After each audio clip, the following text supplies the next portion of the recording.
अस्सलाम वालेकुम रहमतुल्लाहि वबरकातुहू। तो आज की जो न्यूज़ ताज़ा तरीन अपडेट चल रही है वो यही न्यूज़ जो हर जगह सोशल मीडिया पे फैली हुई है कि मियाँ वाली में एक शख्स ने अपनी बेटी को 7 दिन की बेटी को कत्ल कर दिया।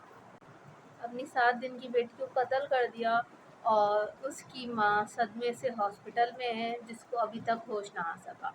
मियाँ वाली में एक बहुत ही अफसोसनाक वाक़या ये पेश आया है।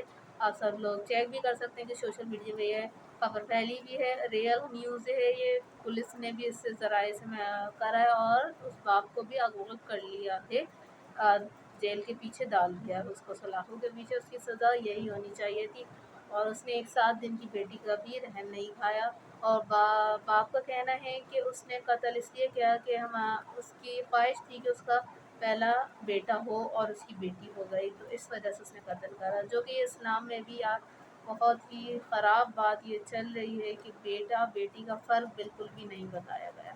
तो आज भी माशरे में कुछ लोगों का ये जुनून है और कुछ लोगों के सर पे सवार है बेटा बेटी का फ़र्क। तो यही न्यूज़ अब तक की थी कि मियाँ वाली में 7 दिन की बेटी का कत्ल हो गया है और माँ अब तक हॉस्पिटल में है और उसको होश नहीं आया और बाप को पकड़ के सलाखों के पीछे डाल दिया गया है। अगर आप सब लोगों को मेरी न्यूज़ अच्छी लगी हो तो मेरे चैनल को सब्सक्राइब करो, बेल आइकन का बटन ऑन कर दो ताकि ऐसी मज़ीद अच्छी न्यूज़ की वीडियोस आप सब लोगों को मेरे चैनल पर बआसानी मिल सकें। Thank you so much.